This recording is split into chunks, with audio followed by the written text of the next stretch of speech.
Dictation start होगा 5 second बाद, तो आप डिक्टेशन लिखने के लिए तैयार रहें। स्टार्ट। विपक्षी दल लगभग 1 साल से देश में जाति गणना की मांग कर रहे थे। भारतीय जनता पार्टी इस मुद्दे पर बैकफुट पर थी। उसके पास इसे लेकर टाल मटोल करने के बारे में कोई खास जवाब नहीं था। भाजपा ने कुछ महीनों से एक तर्क खोज लिया था कि कुछ राज्यों में ऐसी गणना तो हुई, मगर आंकड़े जारी नहीं किए गए। वे कर्नाटक का उदाहरण देकर कांग्रेस को घेरने की कोशिश करते थे।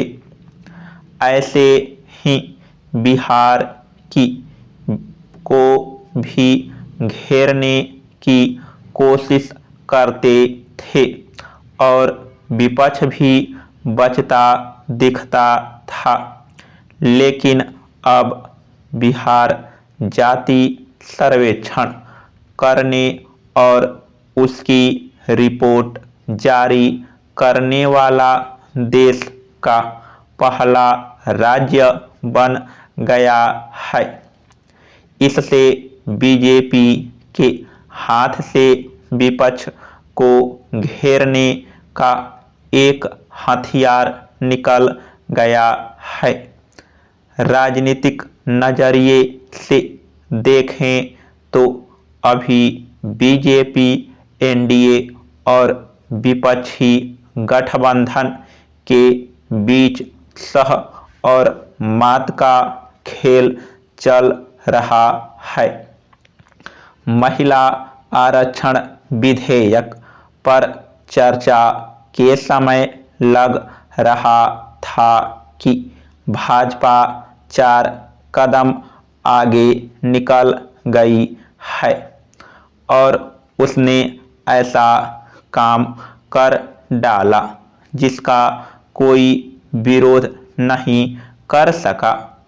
विपक्ष के हाथ में बस महिला आरक्षण में ओबीसी आरक्षण की मांग का मुद्दा रह गया था।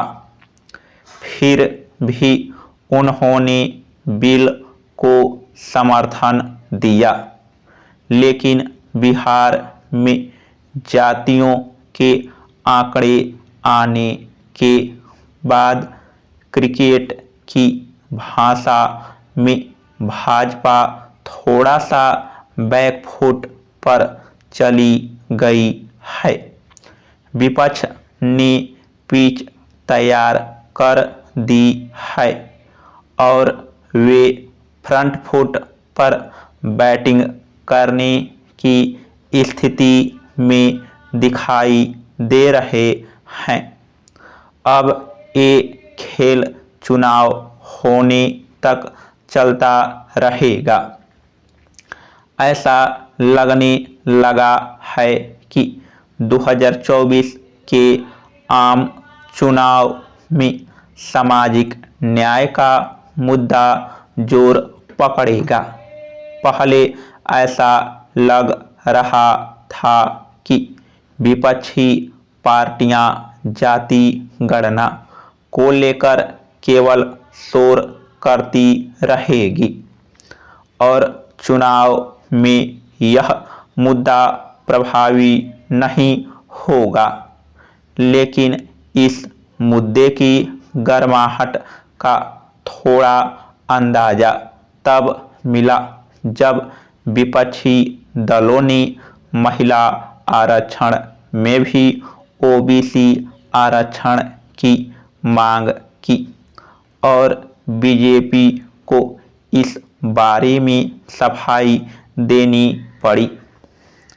तब बीजेपी के तमाम मंत्रियों ने इन आंकड़ों का सहारा लेना शुरू कर दिया कि उनकी पार्टी से 85 ओबीसी सांसद हैं और 29 ओबीसी मंत्री हैं।